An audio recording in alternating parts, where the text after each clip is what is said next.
Welcome, everybody, to episode 244 of WordPress Weekly for Wednesday, August 17, 2016. I'm your host, Jeff Chandler, joined by Marcus Couch.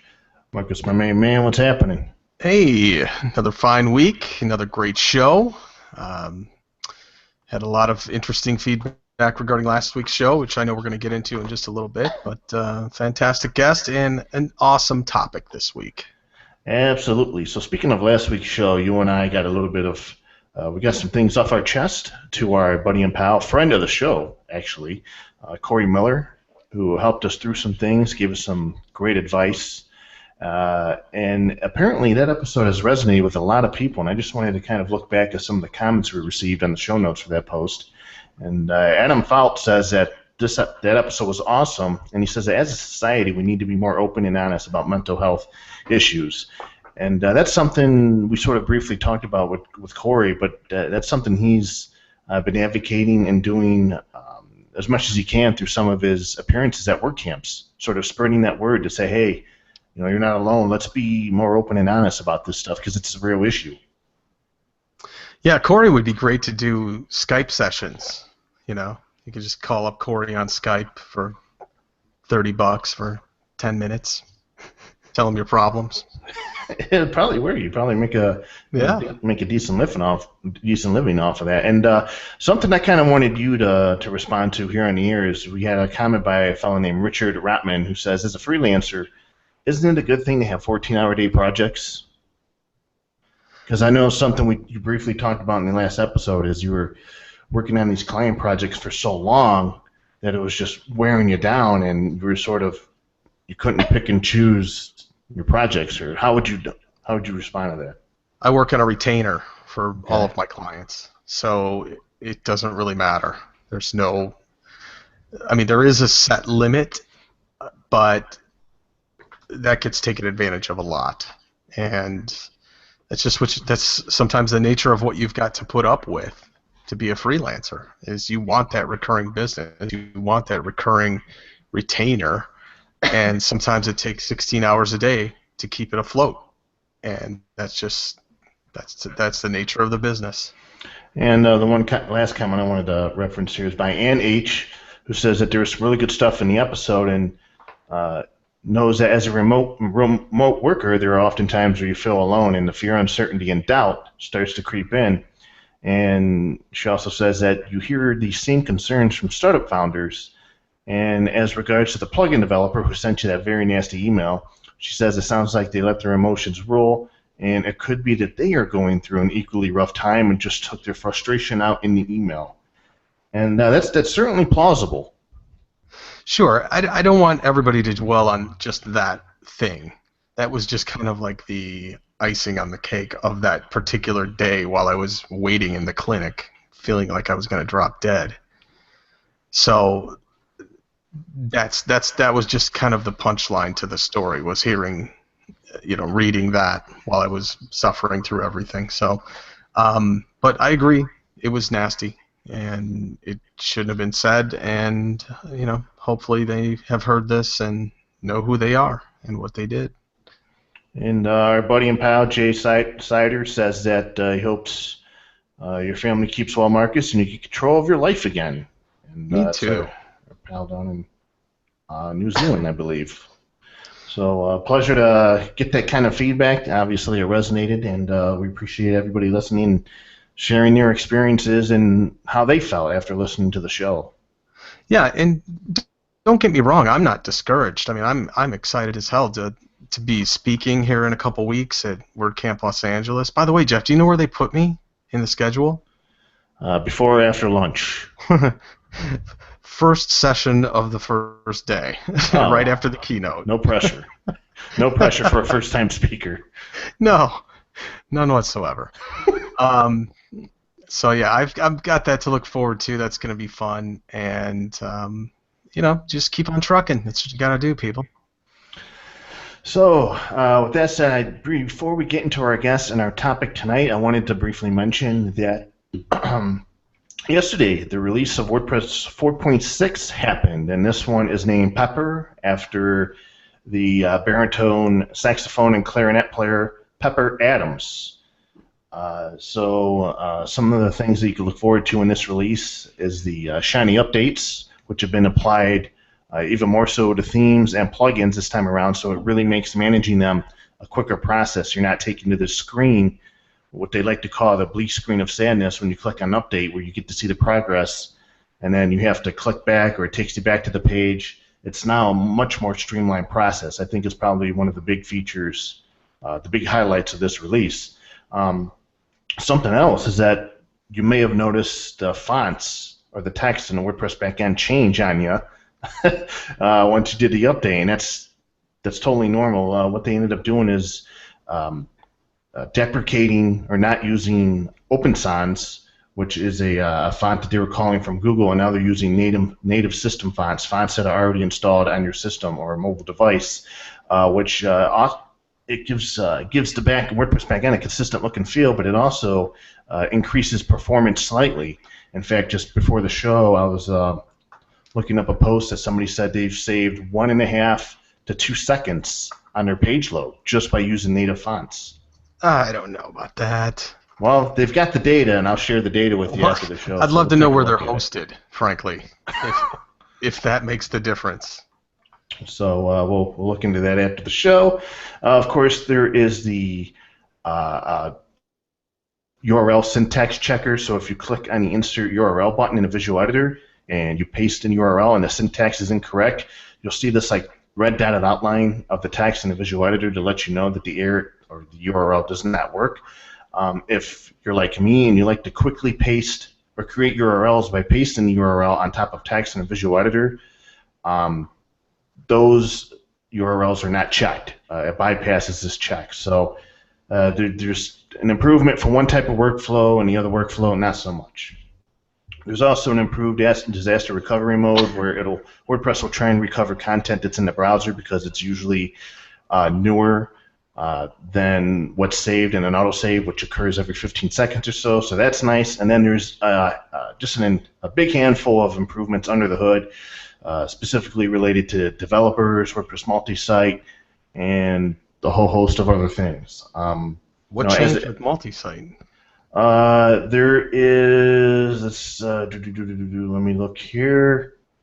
Stuff. I didn't really cover it in detail. There's improved APIs and performance, and I've actually linked to the post on the make.core WordPress site where they outline that it has a lot to do with like queries and stuff and how you use them. There's also some new actions, filters, multi-network compatibility, and they also deprecated a few functions as well. So if all that's over your head, I don't blame you. There's a lot of stuff under the hood that's been improved. Like I said, as a user, this isn't a big show-stopping release, but it's kind of on the trend of what we're probably going to see in future versions, major versions of WordPress, where it's just a steady, incremental improvement phase, and there's just, outside of like when the REST API is actually completed and added, or some of the other APIs, it's just going to be steady as you go with WordPress, and I suppose there's nothing wrong with that. No, I want a showstopper. Come on, we're due. We're due. What would a showstopper? Well, what would your definition be of a showstopper feature in WordPress? The ability to organize media. Organizing your media. You got that right. Easier custom post type manipulation. Make it a little bit simpler. Yeah, because before there's still no custom post type UI. You still have to use a plugin to do that. I know, that's crazy. I would say here's what I'm getting at is more intuitiveness within the customizer, so that if I click a particular area on the page preview, why won't it tell me what that is to edit?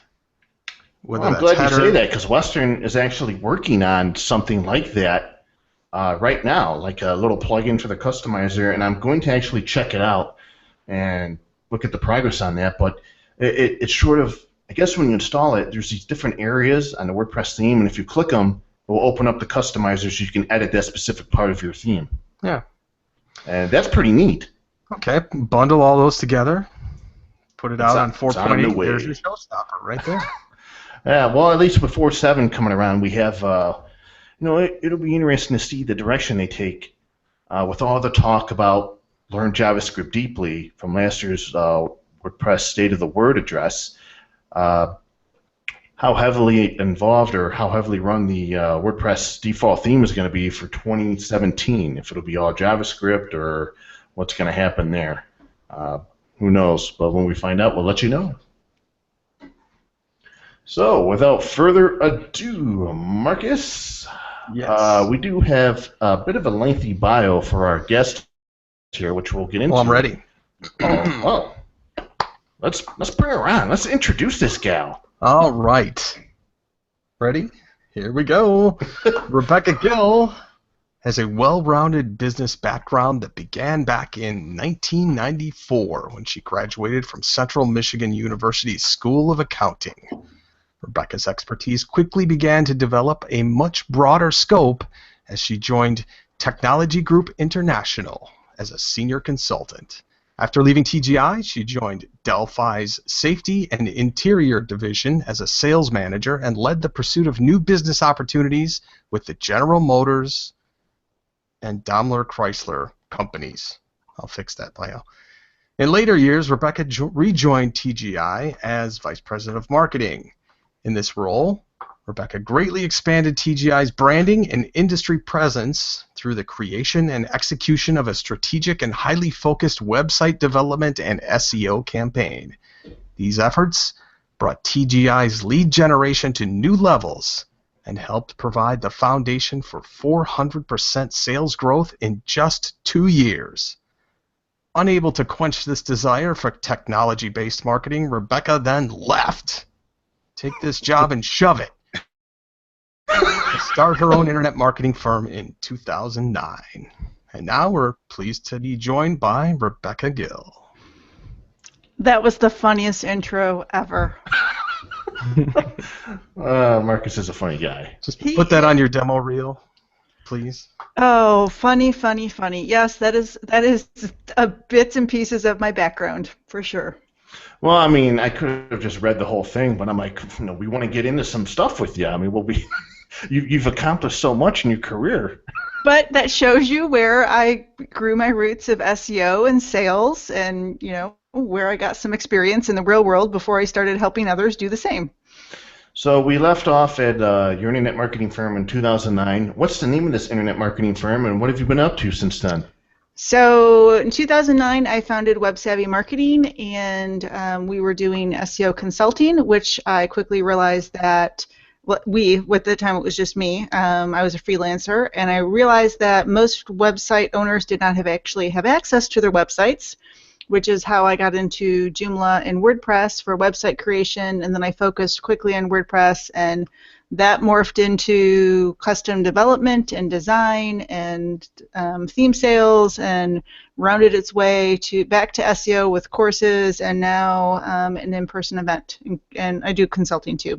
So I've kind of come full circle with the SEO, with a lot of web design in between. And even though lately I've been talking a lot about SEO, the web design and the development is still a large portion of our business, and it is the majority of our revenue.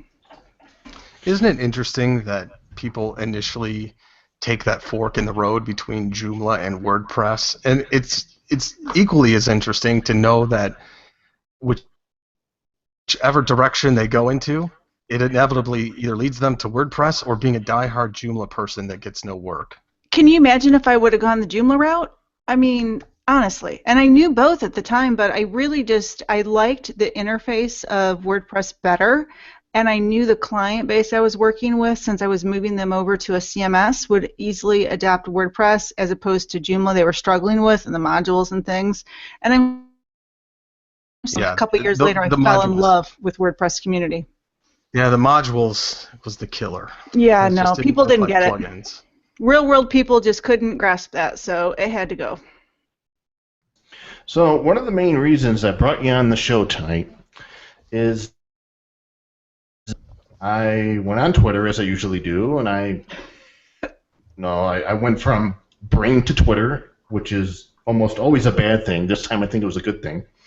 And I was thinking about SEO and sort of my thoughts and feelings of it over the years, and realizing that, well, what had happened was one day I did a Google search for WordPress news and realized WordPress Tavern wasn't even on the first page, which was a shock to me.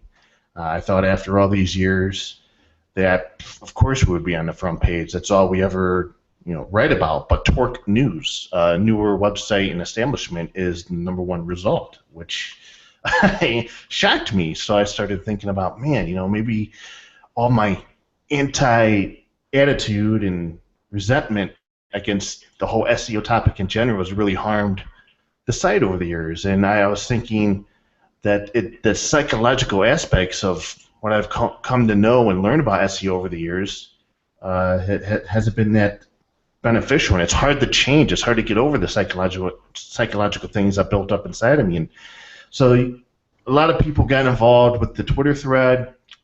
You got involved and just started laying down, some facts and some things and some encouragement. And you ended up writing this awesome post on the Web Savvy Marketing blog called "Getting Rid of SEO Lies and Other BS You've Heard."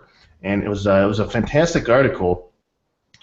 And but one of the things I wanted to talk about is in the early days when I first got involved in WordPress, I read this ebook that said the first 10 things you have to do after you install WordPress, and they had this section on SEO, and one of them was install the all-in-one SEO plugin.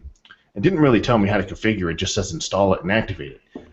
So there was that, and then you had to install the Google XML sitemap plugin because it does all this stuff. I'm like, yeah, okay, whatever. And I think I installed one or two other SEO plugins, and then I started writing content because I realized content was king, and I figured, hey, I know search engine spiders crawl for content, but if I write for humans, Google should be smart enough to pick up on that and serve the content to who's looking for it. So that's a big introduction. That's a little bit of my background into how I got involved in SEO. But over the years, from that point on, I started learning more and more about SEO and the nasty tactics and the things that were going on with all these companies and people involved with the black hat stuff, that I distanced myself from anything having to do with SEO. I removed all the SEO plugins from the site, and I said, you know what, I'm just going to write content for people, and that's as far as I'm going with SEO, and that's what I've done for years. And I brought you on the show tonight to sort of tell me what's changed over the years and maybe get you to teach an old dog new tricks and get me to open up my mind a little bit about it's not just there are good things and good people doing good stuff with SEO these days. So let me just say what your actual tweet was, because this is what set off my tweet storm. Okay. It was, I equate SEO to nasty oil salesmen, slimy tactics that aren't necessary to get results. You can get results without resorting to that. And you can. And you're right. Our industry, at least the SEO portion of my, my activity, is filled with slimy people. There is no question about it. Every day I receive, or every week I would say, I receive emails from people that say they've been burned by somebody or they're looking to hire me. And one of the first onboarding questions I ask them is, have you hired an SEO consultant in the past, and what did they do? Most of the time, the answer is yes, I've hired somebody, and they'll say I hired like 4 or 5 different people because they keep firing them, and no, I have no idea what they did.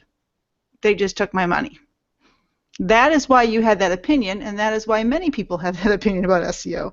So that is definitely, what precipitated my rant in the blog, and I usually don't rant, but you were right. We have a bad name. And we deserve to have a bad name because there's a huge portion of us, and by us meaning SEO consultants, that don't know what they're doing or don't do the work that they promise. There are some really good SEO consultants, but they are overshadowed by the ones that are spamming you via email and taking money and not actually delivering. So I wanted your listeners to know where that came from, because you're right, and you were justified in that comment. So let's start off with a number of things have changed over the years, but maybe you can give us sort of some of the big highlights in terms of, or maybe some trends of how SEO has changed over the years. Yep. So when I first got into SEO, it was back in, gosh, it was 15 years ago, and I did things that the rest of us did, and those, that included things like, hiding text with colors and just spamming or just like filling your page with keywords and trying to get as many links as you could coming into your site. And I myself got myself booted off of Google, including my corporate site at one time in my life. Yes, and it's a great learning lesson. And it happened early on, and it was just ignorance on my part. I just didn't know what I was doing wrong because we didn't have transparency with Google like we have today. So that's what SEO was. Today's SEO is different. If you think about think about it, approach it this way. What is Google's primary objective? It is to make money. How do they make money? They make money by bringing people to their website and clicking on ads within search. They derive a ton of money that way. How do they do that? With happy users. So they have to use organic search, which is the non-ads, to produce search results that will make users happy, right? So if you consider that in your SEO, and you focus on that as well as some strategy and some process and execution, you're going to excel in today's SEO. If you forget about the user experience and you forget about Google's goal of having good content and search results that clearly match the phrase that someone's searching on, you're going to fail. And there's a lot of things you can do to make sure that you are making the job easier for Google. And people get tripped up on that. Jeff, you had said that you search for Google News, or it's not Google News, WordPress News, and you didn't show up on page 1. My first question would be to you, what page on the website is focused on WordPress News? Did you optimize for that so Google knows that is the specific page it should give in results for it? Well, I looked while you were talking. No. Yeah, I looked up that phrase while you were talking, and it's page 1, but it's your home page. But I guess there's definitely things that you could probably do to optimize that. But you did what everyone else did. You went into writing content. You were told there were plugins, but plugins are a tool. They're not SEO. They're a tool within the process, and it's way down the process. You got to have strategy and research and planning and then execution, and a plugin is part of that execution. But in the overall scheme of things, it's a small part of the execution, and people, they don't see that. And in today's world in SEO, you have to have that holistic approach, or you're going to fail. And that's one of the best things about your article, I think, resonating with a lot of people, is that one of the most popular WordPress plugins out there today is the Yoast SEO plugin, and apparently it has this feature in it called the green light. And it was kind of fooling people and say, okay, if I got the green light, everything's kosher, but that's not really exactly how it works, is it? It's not, and you know what? That's not the fault of the Yoast team. The Yoast team is giving you this plugin to give you guidance, right? And it's giving you guidance at one stage in the process. It can't manage users and what they do elsewhere. But the problem for us in the land of WordPress is that people have this, they want the easy button. Remember the big red easy button from like the Office Max commercials? Yes. They want that, and they think the Yoast plugin is that. So they install it, they do what Yoast says to get the green light, but that's only like a small, minuscule part of the process. But that's not their fault. That's the user's fault for not looking farther than the plugin and for trying to take an easy way out. And unfortunately, it's the industry's fault because the industry has forced SEO consultants to feel like they're untrustworthy, so people don't want them and they just opt for the plugin. So it's a vicious circle that we're in. Wow. It is. So just to clarify, Yoast, the company, creates a great product. Michael Tolbert creates a great product with all-in-one SEO. They're both great plugins. I would recommend you to use either one of them, but they are tools in an overall process. They are not SEO on their own. Yeah, I want to illustrate one other point that you said in terms of rankings and user experience. I used to tell clients all the time, Google doesn't buy anything, people do. Yes. And landing pages and the value of the content itself has a lot to do with conversions and the rest of it when you're trying to make at least organic conversions. But let me ask, in terms of how people are searching these days, what is the best to optimize around just for business? Is it local search? Is it Do you have to still stuff your pages with all the city names that you service and all the rest of it?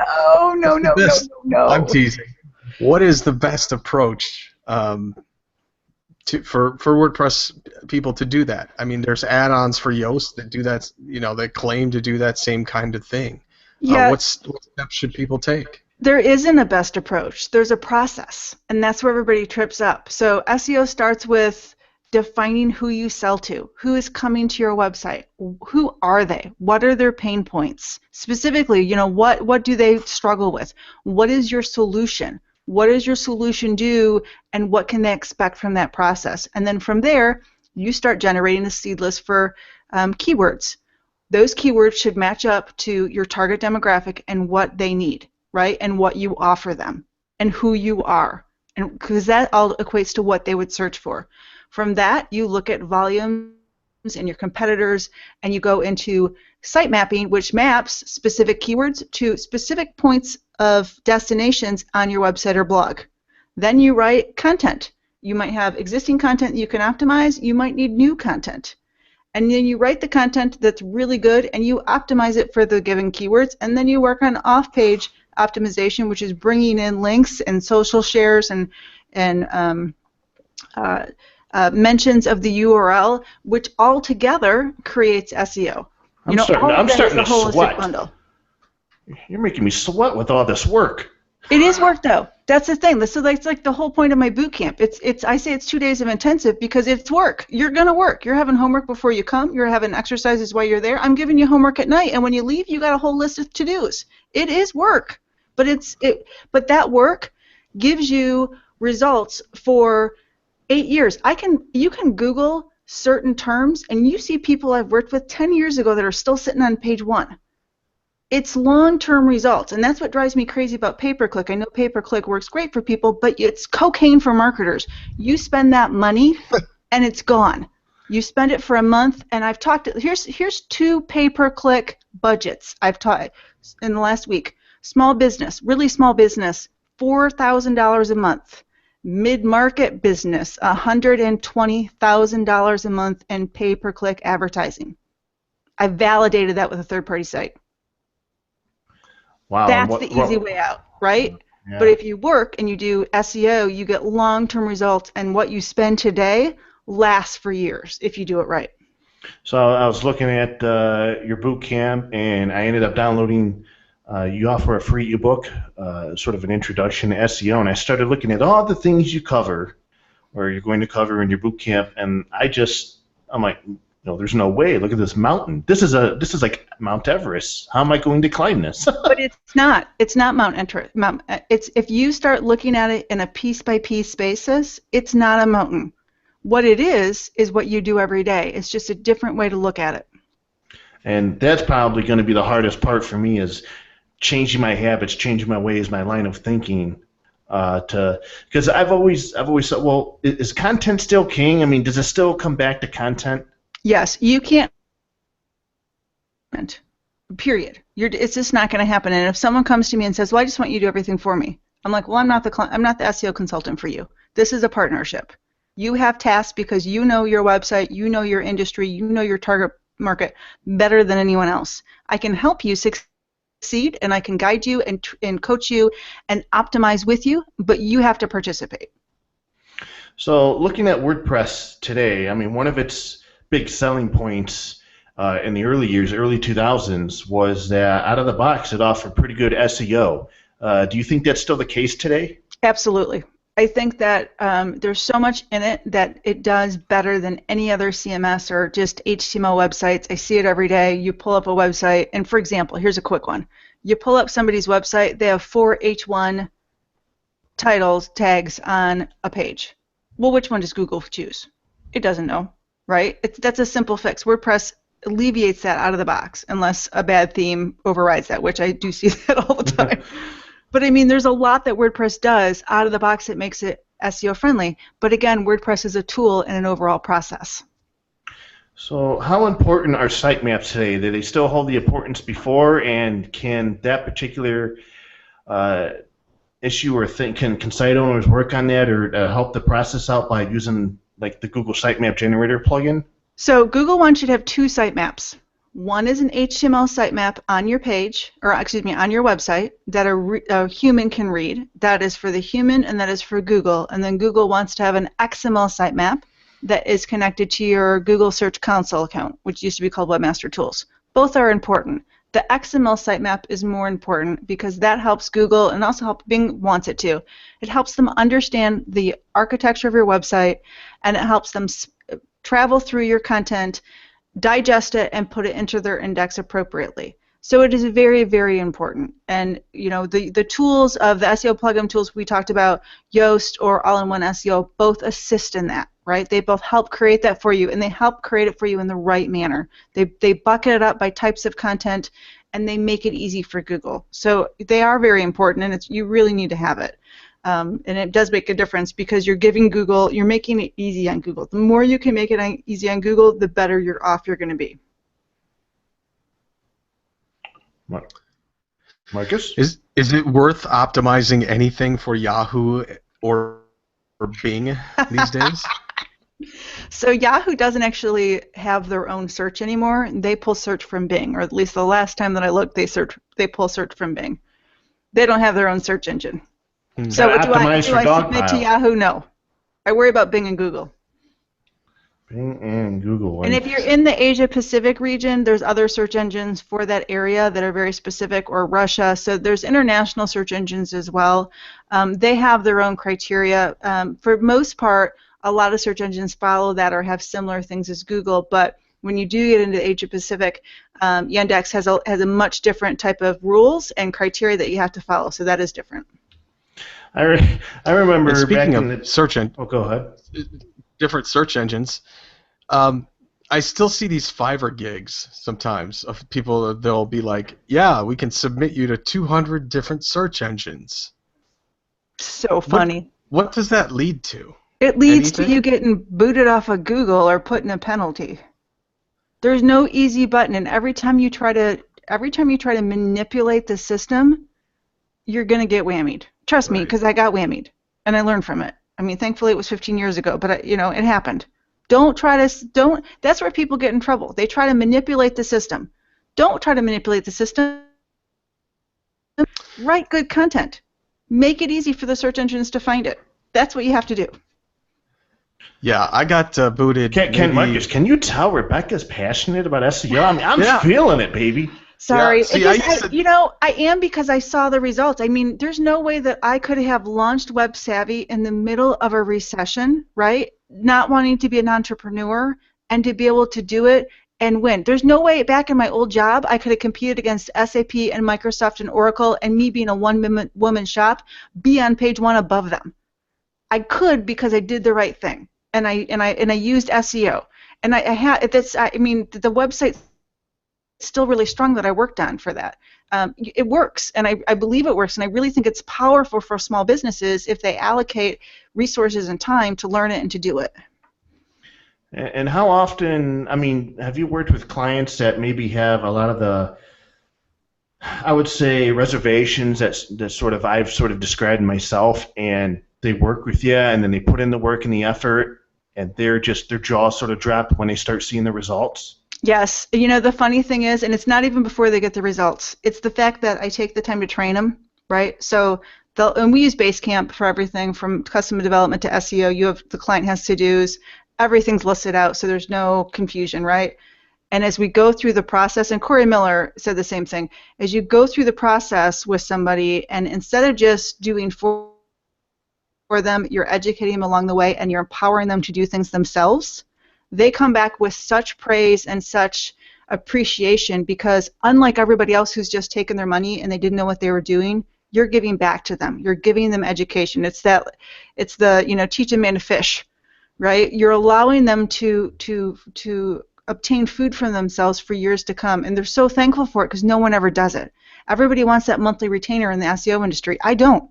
I want to educate you. That's why I have a course. That's why I have a boot camp, and that's why if I do an SEO project with somebody, it's all about education. We don't even talk about retainers. If after the project you need me on a retainer, great, I'll help out. But I would much rather educate a client and have them be empowered to work on their own SEO. Come on, I can just put together 26 microsites and get the same thing, right? Oh, that's so cute. So one of the things back in the day, in my early days of WordPress, used to have, in fact, I think it's still built into WordPress. It uses Ping-O-Matic, and it used to ping all these different websites where it would like tell the search engines, "Hey, look, I got new content. Come index it really fast." Are those still effective? Okay, I'm going to answer that with this. I was drinking from my bottle of water when you said Ping-O-Matic, and I just spit it all over my Mac monitor. Oh, okay. I do not lie on that. So the answer is no. Oh, no. I mean, the XML sitemap is what matters, and if you write good content. So here's something to talk about for your listeners. So years ago, Google put a huge emphasis on inbound links, and other search engines did as well. They got manipulated by really bad SEO consultants, and so they've degraded those, although they're still really powerful. But they've taken some of that power and they've moved it to URL references that actually don't link. They've moved it to customer reviews on the internet and social media.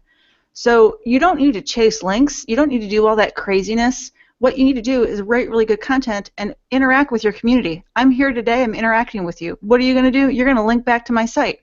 What does that do? That gives me an inbound link.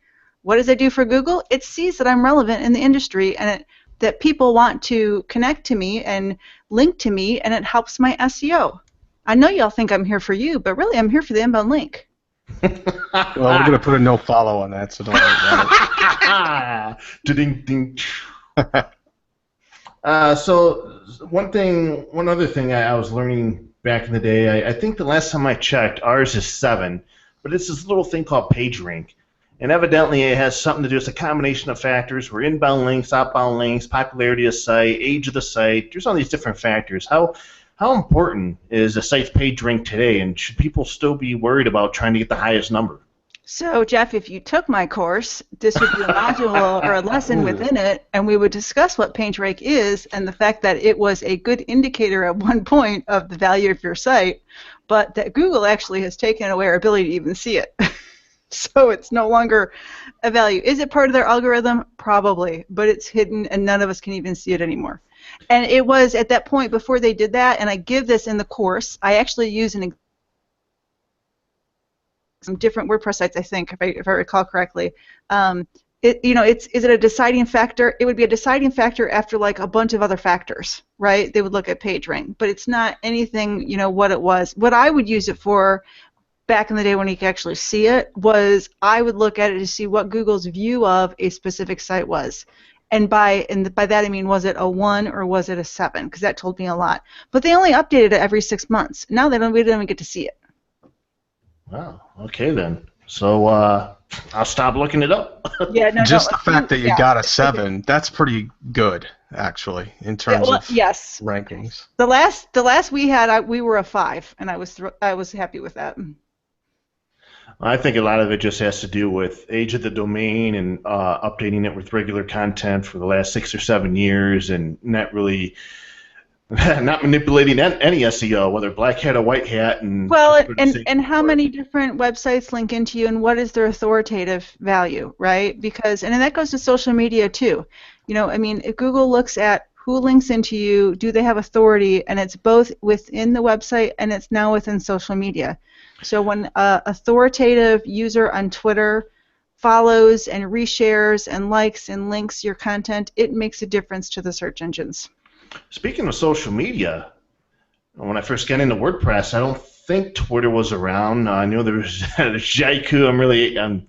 I don't want to say I'm aging myself, but I'm thinking back to all these early services and these early friend feed and some of these early social networks. But would you say that this social networking, through the Twitter and the Facebooks, has been one of the largest changes in the SEO industry, because now you have to cater to them and optimize for those sites and networks and the people on them as well? Absolutely. It's really hard to have good organic SEO without social media because they're considered reference points of data for the search engines. They can't solely work on leads, so they have to use social media. if you are a local company and you're dealing with just a local geographical area, and Google can understand the difference, reviews from people within those kind of websites are extremely important. You know, do you have 5 stars in Facebook? Are people saying good things? Are they saying it on Yelp? All of those are taken into the algorithm now, so it is really, really important.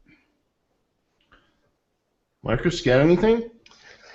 Yeah, hold on, I gotta pull the notes page up.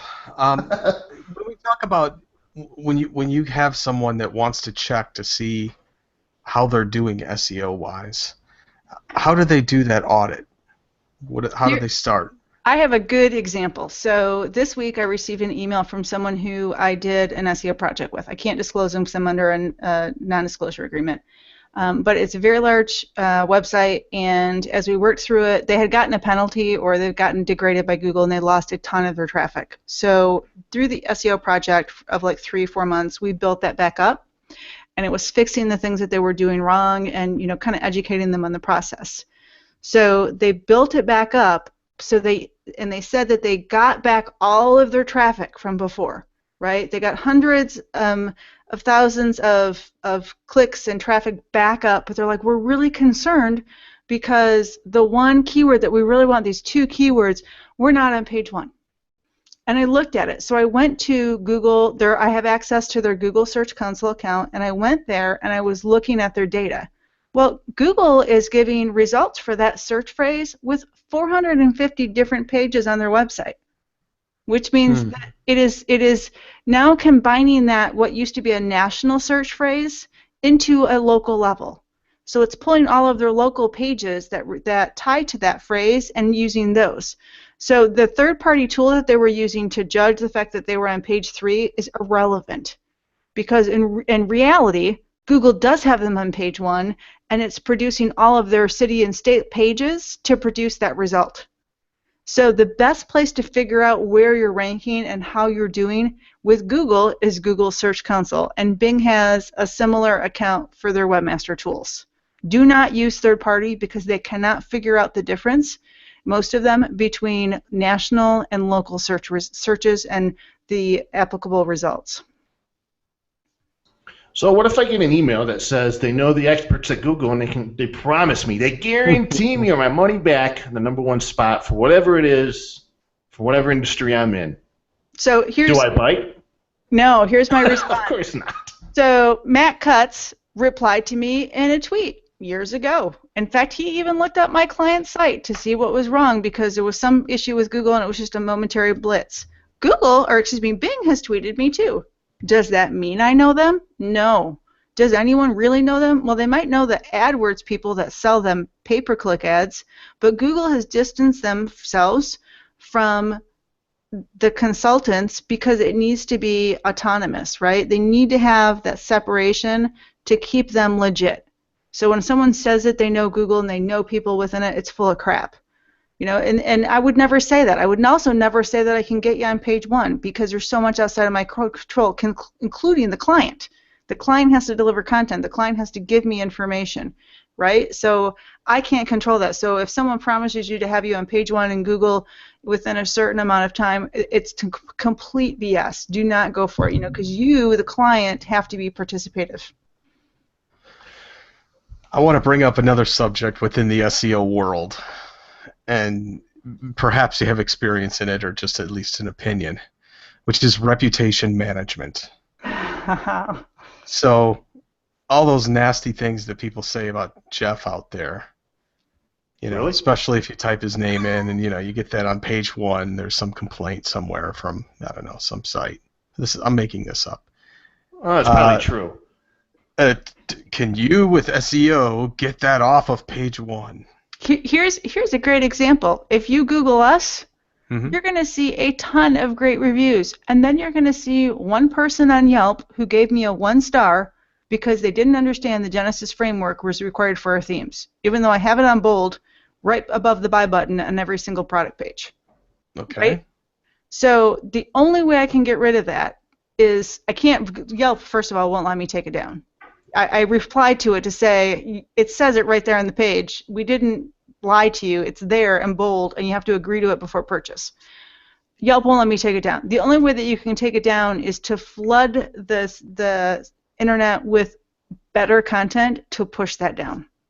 So do you see it when you Google our name? No. Do you see it when you Google our name with reviews? Yes. It stinks. It sucks. And it makes me angry because I have all this other good reviews and all this other goodness that I do that's not getting represented there.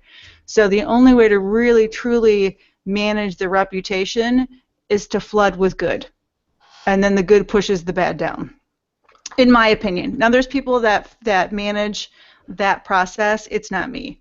You know, I don't know what they do. I mean, they may contact those sites and they may have some results in taking things down. But, I mean, in all honesty, you have to, if you want that to go away, you have to replace it with goodness. Or assumed goodness with false sites. With the review in the domain. Yes. Yeah, but I mean, it's, you know, the search engines are giving preference to those larger sites, and it's LinkedIn and Yelp and Google and Facebook, and for me, like Clarity FM, you know, it's that. So you have to look at those to see what's on page one, you know, and how much authority do they have, and can you take it over?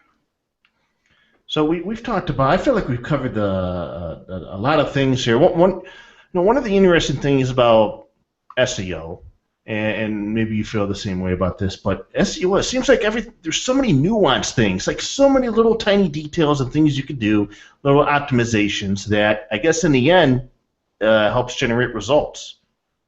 Yes. So here's what Google's comment is about SEO. And oh, by the way, Jeff, it is in the course that you should take. I feel like you're giving me homework. I am, because your view of SEO is old school, and I know that my course or even some other course would help bring you into modern day, and it would teach you so much that you could use in the tavern. But I don't want to change. I digress. But anyway, so Google says, and Google has a PDF that's like the beginner's guide to SEO, and they take you through a lot of things, and that's my basis for SEO, and then I build from that. But one of the things that they say right at the beginning, and they say it within their education information elsewhere for webmasters, is that SEO is incremental. It is making small changes to your website or blog to make it easier for them and to improve your ability to show up in search. It is small incremental changes. So if you think you're going to whip around a magic wand and you're going to have perfect SEO, it's not going to happen. It's work, and it's incremental changes. It's a build-up, right? And it's a continuing evolution of your website and your blog, and it's with a focus to do better.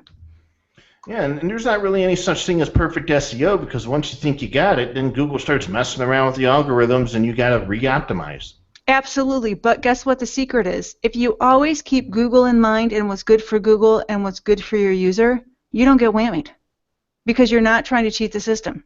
You're trying to do what's good for the user, which is good for Google and good for the revenue stream, and you stay safe. And I think that's the point we should hammer home here. And out of all the things we've talked about and all of the work involved, is do-it-yourself SEO possible? Yes. Do you even recommend that? I want people to do-it-yourself SEO. I want you to be empowered. I want you to be able to be educated to control your online destiny.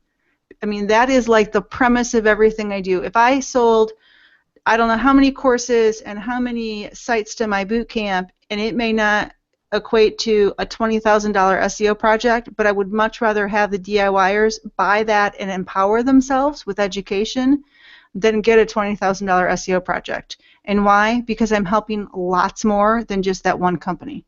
DIY SEO is absolutely possible. It's just a matter of how hard you want to work and if you can change your mindset. Jeff. So I recently made one of those incremental changes on the tavern where after 7 or 8 years, ever since I founded the site back in 2009, the site title hasn't had WordPress news in it, for all this time. So we finally changed the title to add WordPress news in there, and I figure sometime by next week I'll be in the first page of results. And did you update your meta title and meta description? Because I have no idea. So here's one perfect thing for you to take away, if nothing else. Your meta title and your meta description are your first opportunity to attract visitors, because it shows up in the search engine before they ever click through to your site, right? Mm-hmm. So if for example, your homepage, if it is focused for WordPress news, you need to have that in your meta title and you need to have that in your meta description. So where Because does somebody find that out of the box with that WordPress? would be in a WordPress plugin called All-in-One SEO or Oh. Yoast. So out of the gate, off the rack, WordPress can't do any SEO. It can't. Well, it's just No, it can do SEO, but it doesn't offer the ability to change those meta tags out of the Absolutely. box. It's not a Okay. setting. Yes, correct. It's not a setting. I mean, like the Genesis framework has SEO built in, but honestly, you need to trust your plugin to people like the Yoast team or Michael Tolbert because they know SEO, right? And I love Studio Press and I love Genesis, but you know they've got other talents. Let SEO be those two plugins. Don't stray outside of those two. But they let you control that meta title, meta description. And I do not believe that your meta description has WordPress news in it. It has WordPress far away from news, but they are not together. I suspect that your page, when I actually go there for the homepage, also doesn't have WordPress news on it. And should Jeff also get involved with the Google News feeds, like submitting the news? Yes. I Yeah, think if we he's a did news that. I site- think I figured I did that a few. I have to look into that. I have never seen the tavern come up in my WordPress news feed on my news at I've Google. only seen it once. I don't always know. get like press releases from India about Isn't the that funny? It's Oh, just me too. press agencies. PR web. See, so press releases is a great way how SEO's changed in the years. Back in the day when I had my old job and I was a VP of marketing, we would create press releases, and inside the press release we would have, like I would put ERP software, and the ERP software would link to my page that was focused for ERP software. That was completely authorized by Google. Fine, they embraced it. They you get benefits from doing that. Today they tell you no, don't do that. That's considered spam. That's black hat. Don't do that. So there are a lot of things that change over time, and you have to be aware of those, especially when you're doing targeted SEO. The biggest thing that is scary about SEO is when I have someone come to me, they start talking about link juice or something that they've read, and I can tell the blog post is like 5 years old or written by Link someone who juice. has knowledge 5 years ago. Because what that does is they have a little knowledge, and they're dangerous because I have no idea what they've done. Right? Because they've taken that little knowledge and they've applied those old school practices to their site, and they don't even know that they're doing damage. So that's a danger. So I mean, you have to educate yourself. So before we wrap it up, I wanted to talk about one more thing before we wrap up our interview with you. But we've covered so much about SEO, and the reason I brought you on is because I trust you. I've met you. I think you've got what it takes to change my mind around. I'm gonna, at this time next year, I'm gonna be an SEO consultant. No, probably not. But the tavern, I'm sort of on this quest now to try and get the tavern on the first page of Google for WordPress News. That is my goal, and I think with your help and your course, your ebook, I'm going to be well on my way to doing that. But with all those resources, if someone's interested, because we've mentioned it a number of times, can you give us dates or places where people in our audience or listeners can learn more about SEO these days? So, okay, I'm going to give you 2 places that are me, and then I'll give you people that I follow. So my reference points are DIYSEOcourses.com, which is my SEO course, which is what I want Jeff to take because I think that it will do him great because it will change his view of SEO and how he looks at the process. Another one is SEObootcamp.com, which is an on-site event that we're doing in January, and it's limited to 40 people, and we're selling tickets already. Jeff, if you'd like to come, you'd be part of a collective of people, so you would learn that way as well. So here are the people that I follow, right, on Twitter. There's a number of people that I really, truly like. So, like, I don't sit and go to all of the websites all the time and look for news and things like that.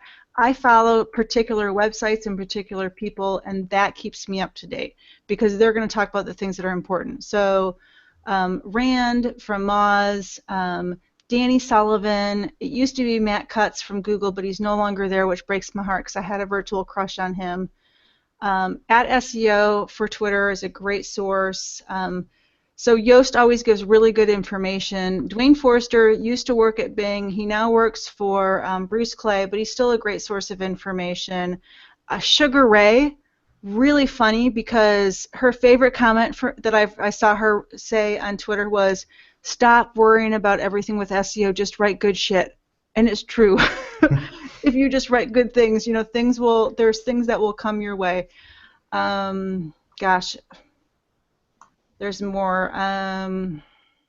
What about, keep tabs on search engine land or any of Search that engine stuff? land, yep. I follow Bing, I follow Google. Both of them have blogs that they publish. So actually, you know what? Our DIY SEO courses website, underneath the resources tab, has a feed in from a number of websites with the most recent articles. It's got conferences, it's got webinars that I'm doing with the iThemes group. So that would be a good source to finding, areas where you can get safe information. And it's really about finding those safe people. So I've done a number of presentations for Corey Miller at iThemes, and we did SEO week, and I'm on SlideShare with those as well. My first presentation, I believe it is, has a list of all of the Twitter people that I follow, so that you can grab that. So if you go to SlideShare and you look for Rebecca Gill, you'll see SEO Week. Look at those presentations. That will give you a good group of people that you can follow, and it's safe. They'll tell you what's important. They'll tell you what's happening, so that you don't need to chase all of the other news. You can just look at that and know what you're getting is quality information, and it's what you need to be aware of. Now, I'm gonna bring this all back to WordPress land after diving into SEO. But you're one of the organizers. You're helping out with an event called WordCamp Ann Arbor, and you've got this cool, neat little event that's prior. It's a separate event. I think it's the day before WordCamp Ann Arbor. It's called WordPress Warm Up, and I wanted you to give us some background, some information. What inspired that event, and what's that about? I'm so glad you brought this up, because this is a little bit of a passion of mine. So I was at Pressnomics this last year, and I can't remember the gentleman's name, but made a comment that I was part of the popular WordPress group, and I was a cool kid, and I was like the A-list, and it's really hard to break into that group. And I kind of looked at him, because I don't feel like that, right? I wasn't that in high school. I don't want to be that now. I didn't want to be that then. I don't want to be that now. And because I really enjoy people coming up and meeting me and being able to interact with them at WordCamps. It just enriches me, right? And I didn't want that to be the case. And I said to him, I'm like, if that's the case, if that's what people feel like at WordCamps, we need to change that. We need to have, some type of activity so people who are more introverted can meet other WordPress people. Like an icebreaker event. An icebreaker, and feel like they've got a friend when they show up. So we talked about, I don't even remember the group. I think the Borns were with me, and I don't remember who else. But it really bothered me, and I took that home with me, and it kind of like sat in my heart and my soul, and I was like, okay, I got to fix this. So I'm not a WordCamp Ann Arbor organizer this year. I don't have the time, but I did pitch it to them to say, I want to do this. I want to have an event before it. And I want to be able to have, it can be small, 50 people, but I want to have an opportunity. If people want to do this, I want them to come in, and I'm going to have them, fill out a questionnaire so I can learn a little bit about them, and I can help match up other WordPress people and just introduce them and make them feel welcome. And if that means that on the next, when WordCamp starts, I meet them at the door and greet them, I will do that too. But I want them to embrace the WordCamp that I know. I love WordCamps. My first away camp was Las Vegas. Chris Lema made a big effort to introduce me to everyone he knew, and it really did. It just gave me like a catapult into the community and made me feel welcome, and I want to do that for other people. And Corey Miller is going to be there with me because he's the keynote speaker for WordCamp Ann Arbor. He's a good friend, and I love him to death. And between iThemes and Web Savvy, we're going to sponsor that event, so make sure that people have drinks or whatever they need to feel comfortable. I haven't figured out the rest yet, but I will, because I really want I want them to see the WordCamp I know and I love. And just enriches me, and it propels me forward for the next 3 months. I want that. I want to share that feeling.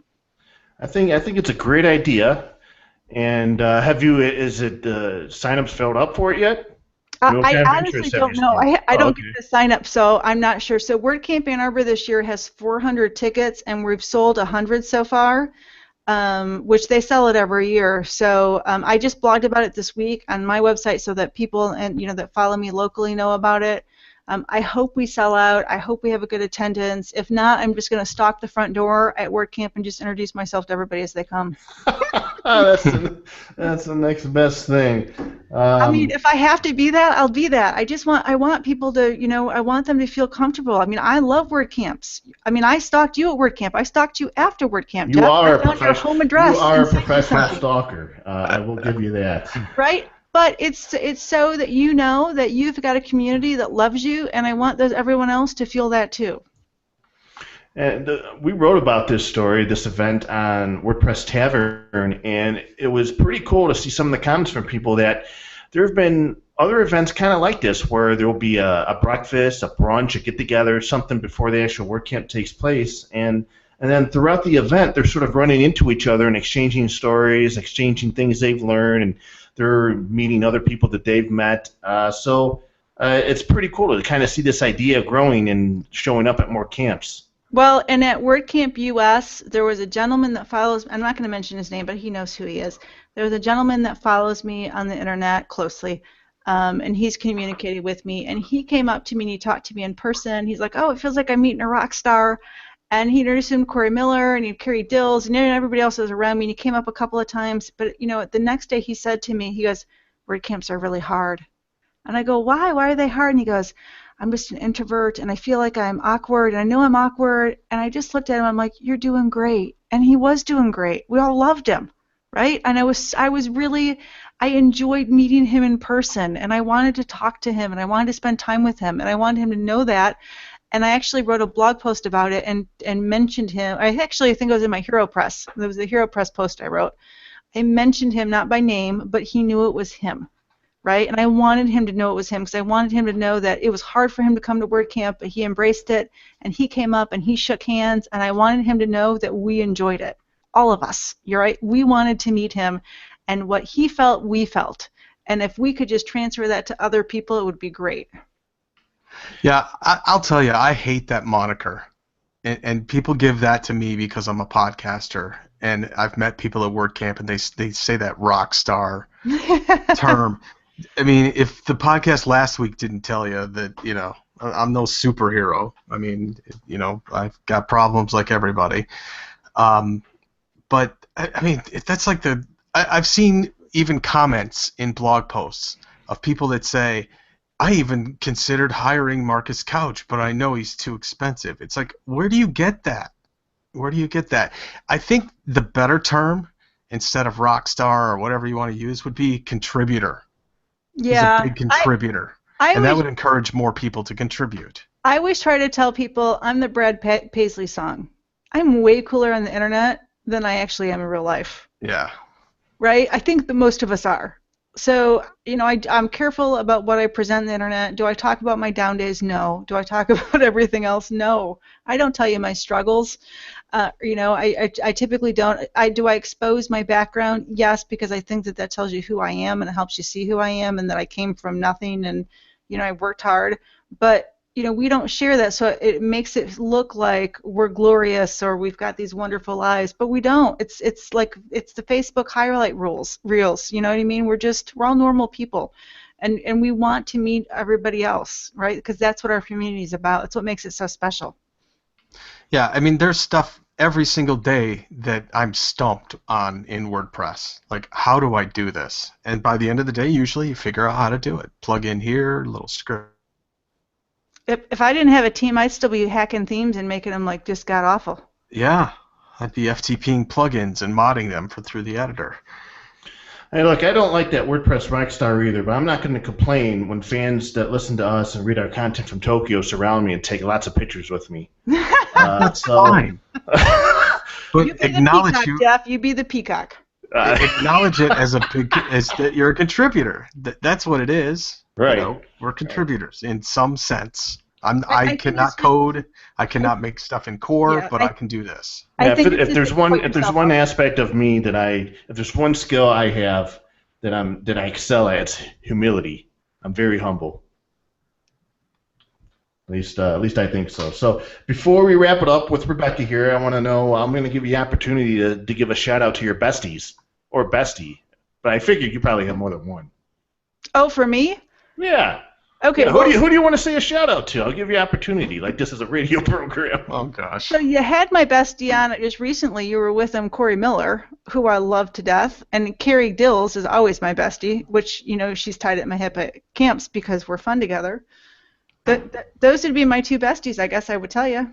Well, I mean, that's the two I had in my mind, so I'm glad you confirmed that. So, how can people keep in touch with you, follow your work, and get in touch with you if they're interested to learn more about SEO, the services that you provide through Web Savvy Marketing? So the easiest way to find my links is RebeccaGill.com. It has links to all the different, areas of me, my resume, and things like that. Kind of boring, but Twitter, I'm Rebecca Gill, and the company that I founded is Web Savvy Marketing. My courses are at DIYSEOcourses.com, and our upcoming event, which is open for registration, is SEObootcamp.com. Awesome. We'll have links to those in the show notes. Rebecca, thanks a lot for spending some of your valuable time and insight in SEO and sort of really inspiring me to learn more about it and change my ways. And maybe I should make an apology for telling so many people over the years who don't know as much as me that SEO is just you want to stay away from it, and maybe that's why there's so many people who don't want to deal with consultants now. Oh, it's all my fault. It's not your fault. It's good. You just need to educate yourself and empower yourself. That's right, and I'm going to work on doing that with materials provided by you. So, Marcus, any final questions before we let Rebecca go for the night? No, it's always a fascinating topic as far as SEO goes. It will never end as long as search engines are prominent in our lives until Apple just tells us what we should look at. But so I'm very happy to have you on and talk about the relevance of SEO and some of the do's and don'ts, and hopefully we'll have you back on again soon. Thanks so much, gentlemen. Appreciate letting me come on. Not a problem. So I hope everybody out there enjoyed the show, and we didn't get into it last week, but I see Marcus is going to get back into the swing of things here this week. And what do you have for us regarding plugin picks of the week? Oh, I've got 3 really good ones. First one on deck here is Login Watchdog, and what it does is it monitors failed login attempts, and in any case where it exceeds the amount that you've put in your settings, it actually automatically blocks that IP address forever, or at least in the settings. It's called Login Watchdog, pretty neat plugin. Those of you out there who use Freshdesk for your customer support ticket management system, I've got some news for you. There's a new plugin called WP Freshdesk, and it lets you connect your WordPress site with your Freshdesk account. And the neat thing is it provides a single sign-on to be configured between WordPress and Freshdesk, so that once you're logged into the WordPress site, you don't have to re-log into Freshdesk. And it allows you to actually put the support tickets within the dashboard as well. So that's really nice if you want to just take a look at that and not have to log back into Freshdesk all the time to see if you've got some support problems. And finally, Jeff, have you ever in the history of the tavern accidentally published something? Accidentally hit that publish button? When you yes. Okay. Well, you may be a good candidate for this plugin. It's called Post Lock, and it prevents accidental updating or publishing of content by requiring a password for you to do it. Now, here's how it works. Is right next to either the publish or the login button, there's a little padlock. And you have to click the padlock, and it opens up, and it says, type in XZ2942 into this box. And once you do, the padlock opens, and then you can hit update or publish. So it's just that extra step so that you don't accidentally hit it and make it go live. It's called Post Lock, and those 3 are my plugin picks of the week. Wow, great to have you back on. This is a fun-filled, positive, reinforced energy episode, and we're going to do it again next Wednesday evening. So you can find show notes for this episode and every other episode on wptavern.com, and you can follow me on Twitter if you should desire at Jeffro, JEFFR0. And Marcus? You can find me at marcuscouch.com, membershipcoach.com, and on Twitter at marcuscouch. And until next week, everybody have a safe, enjoyable rest of the week. Enjoy your weekend. We'll talk to you again next Wednesday evening.